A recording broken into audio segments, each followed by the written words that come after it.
Bienvenue sur mon potager sur les cailloux. Dites, vous aussi, ils vous énervent ceux-là? Vous savez, nos amis les gastéropodes, limaces, escargots, avec le foin. Je vais vous donner mon astuce à moi pour réussir à vivre avec et pas contre. Mais ça, c'est après ça.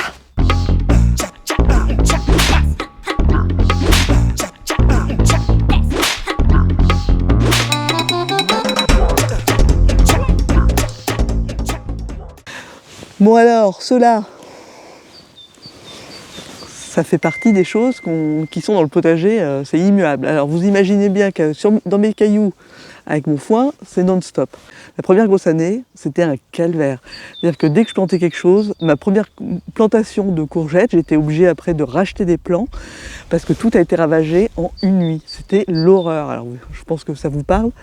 Si le matin vous arrivez, que vous avez planté la veille et que le matin c'est ravagé, vous avez envie de chialer quoi. Enfin, vous me dites en commentaire si ça vous est arrivé, mais je pense que ça est arrivé à tout le monde. Et les limaces et les escargots, elles cherchent qu'une chose, leur boulot, c'est au potager, c'est de décomposer, de manger en fait tout ce qui est fané, voilà, c'est le grand nettoyage du potager.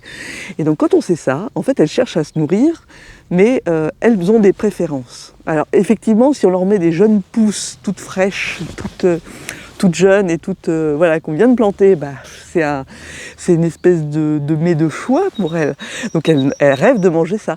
Mais si on leur donne quelque chose à côté qui peut plus les intéresser, ben elles sont pas folles, elles vont là où c'est plus facile pour elles. Donc moi, ma technique, elle est simple, c'est-à-dire que je vis avec en mettant en place différents éléments. Alors le premier, c'est mes restos à limaces. Alors, resto à limaces qui deviennent resto à hérissons. Donc, en fait, j'installe un resto à limaces. C'est-à-dire que dans un récipient, comme vous pouvez le voir sur les images, dans un récipient, une soucoupe de pot de fleurs, quoi.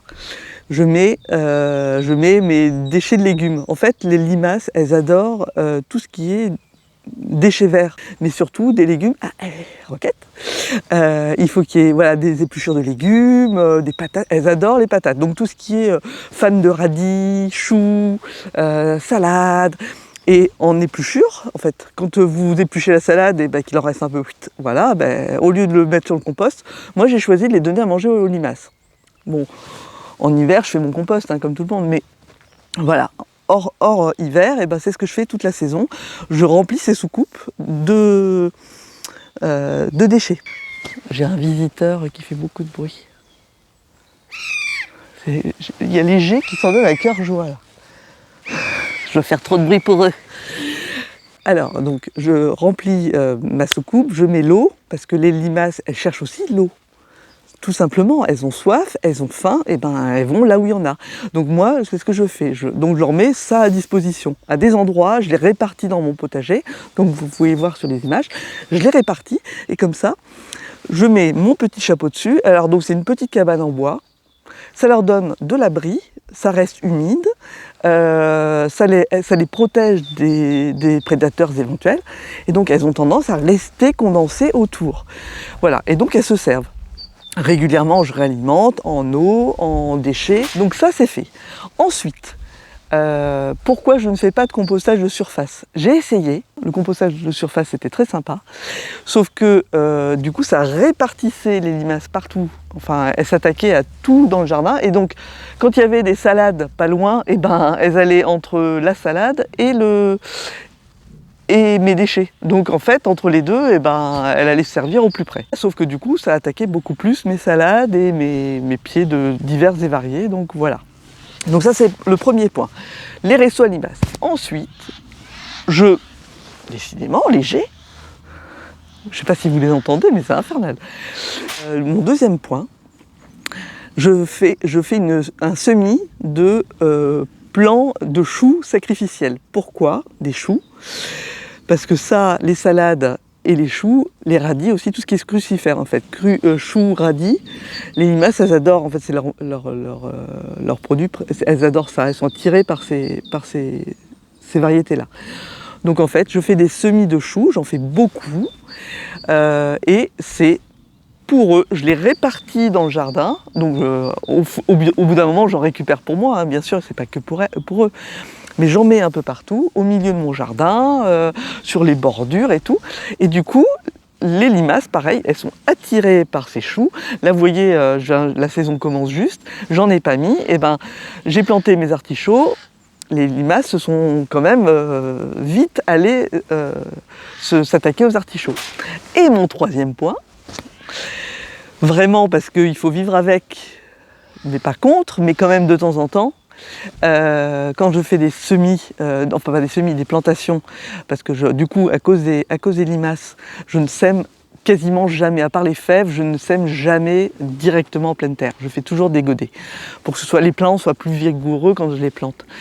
Et donc, ce que je fais, c'est que au moment de la plantation ou la veille au soir, je mets quand même des graines bleues. Alors je ne sais pas comment ça s'appelle, la marque, je pense que vous le trouvez, c'est autorisé en agriculture bio, parce qu'en fait ça coupe la faim des limaces et elles meurent. Alors voilà, j'en mets vraiment pas beaucoup, quelques grains, genre le paquet d'1 kilo que j'ai acheté, que mon mari m'a acheté en fin 2020, il n'est même pas utilisé à la moitié, vous voyez, donc j'en utilise vraiment pas beaucoup tous les ans. Mais vraiment c'est pour... comme ces grains ont une appétence, en fait les limaces ont une appétence pour ces grains-là, et ben elles y vont et du coup ça permet de réguler un peu la population. Ouais. Et le quatrième point, c'est que régulièrement dans mes réseaux à limaces, le soir, frontal, et je vais à la chasse. Alors là actuellement j'ai plus de poules. Donc là, je suis un peu embêtée avant de remettre des poules dans mon poulailler parce que le renard s'est régalé. Mais sinon, je fais des collectes régulières et hop, je charter chez les poules. Comme ça, les poules sont ravies. Et voilà. Et moi, ça me débarrasse un peu, ça me régule un peu la population. Voilà. Les limaces, au fond, elles sont hyper utiles au potager. Elles décomposent les déchets, etc. C'est indispensable. Mais évidemment, quand on se fait ravager notre production par les limaces, ça vous parle ça? Voilà. Donc vraiment, donc ça a été le fruit d'une longue étude, si vous voulez, j'ai fait plusieurs expérimentations. Donc c'est pas une sens infuse, c'est-à-dire qu'il y a des potagers où certainement ça va pas marcher, mais moi j'avoue que ça marche assez bien.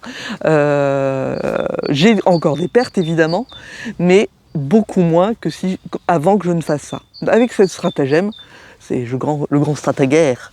Pour ceux qui connaissent, les quarantenaires, cinquantenaires autour de moi. Le grand stratagère, il a dit on vit avec les limaces, on vit pas contre. Voilà. Alors, je les installe, les restos à limaces, je les installe à partir du printemps. Voilà, quand je vais commencer à semer, quand ça commence à se réchauffer un petit peu et que je vois que ça commence à bouger pas mal sur les anciens plants. Par exemple, j'avais laissé des blettes en place et j'ai vu que ça s'était fait ravager rapidement, donc voilà. Donc dès que je vois que ça commence à s'installer, j'installe mes restos à limaces. Et là, le petit truc en plus, c'est que le resto à limaces, c'est ce que je disais tout à l'heure, c'est que comme il y a les limaces qui viennent squatter, et de temps en temps, j'ai des amis hérissons qui viennent se régaler aussi. D'où la petite fente un peu arrondie, si vous voulez, c'est la taille d'un passage de hérisson. Et donc, de temps en temps, j'ai des visiteurs nocturnes qui viennent se servir. Voilà, tout simplement. Et ça me fait bien plaisir. Voilà, ultime petit truc. Vous voyez, hop, là, je tourne. Voilà. Vous voyez, là, j'ai mes ici, là. Voilà. Donc vous voyez, j'ai fait des semis, juste pour vous dire, comme ce que je vous disais, j'ai fait des semis parce que évidemment je ne peux pas planter direct. Donc là, comme vous le voyez, ne peut pas, ici, ça ne sert à rien que je vous montre. Je vous montre là sur l'écran, vous le voyez bien l'écran? N'importe quoi, la patate. Hop, je le mets un peu plus loin. Alors, je recommence en plus. Donc vous voyez ici, là, c'est des semis d'épinards, donc ils commencent à être pas mal. À côté, hop, j'ai des petits pois que j'ai pas encore plantés parce que j'étais un peu en retard. Et là, j'ai tous mes semis de salade à roche, etc. Encore un peu d'épinards ici. Et là, c'est ma deuxième salve de salade avec quelques choux. ici exactement, quelques choux et de la roche, voilà.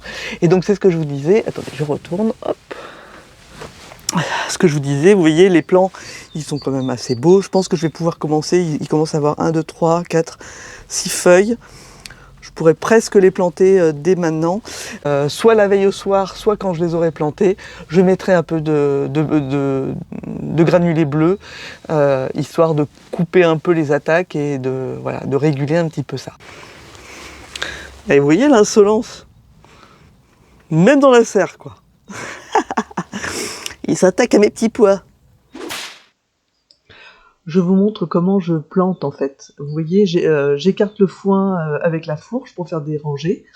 Là, c'était pour mes épinards et les petits pois. Ensuite, j'écarte un peu à la main, voilà, pour faire bien formaliser mes tranchées. Ça me fait des belles lignes qui permettent de mettre les granulés bleus la veille au soir. Voilà. Et vous voyez, ça fait la terre est belle, elle est bien meuble, et donc du coup, je peux facilement planter dès le lendemain dans la terre, elle est toute belle. Voilà, et donc quand j'attaque la plantation, plutôt le lendemain, la terre est assez meuble, et j'attaque par rangée entière, donc là c'est les épinards, tous les 10 cm, j'ai juste à faire un petit trou avec le plantoir, et c'est nickel, vous voyez, je récupère mes plants, mes mottes, je tasse bien, et c'est assez rapide en fait, mais c'est vrai que il y a un peu de préparation. L'avantage, c'est qu'effectivement, j'ai pas besoin de retourner la terre. Là, voilà. Vous voyez, j'ai des cailloux. Voilà. Quand je dis que j'ai des cailloux, en fait, au plantoir, j'y vais au plantoir parce que ça me permet de gratter un peu les cailloux qui vont dans le fond. Voilà. Donc petit à petit, je fais mes trous. Je récupère ma motte, vous voyez, qui s'est bien enracinée, et derrière, je peux la planter et bien tasser la terre. Et comme ça, je fais des belles rangées et tranquille. Alors j'espère que cette petite tips vous aura plu. N'hésitez pas à partager, à vous abonner, ça me fera plaisir. Laissez-moi des commentaires, j'y réponds dans la mesure du possible. Si vous avez des questions, des interrogations, si vraiment ça vous semble complètement aberrant ce que je fais. Alors sur Insta, j'avais eu une remarque pour me dire mais là t'élèves des limaces en fait. Et ben non, du coup vous comprenez que je les régule quand même. Je fais une grosse épisode de prélèvement et voilà, de temps en temps je régule quand même un petit peu. Voilà. À très bientôt sur une prochaine vidéo dans mon potager sur des cailloux. Salut!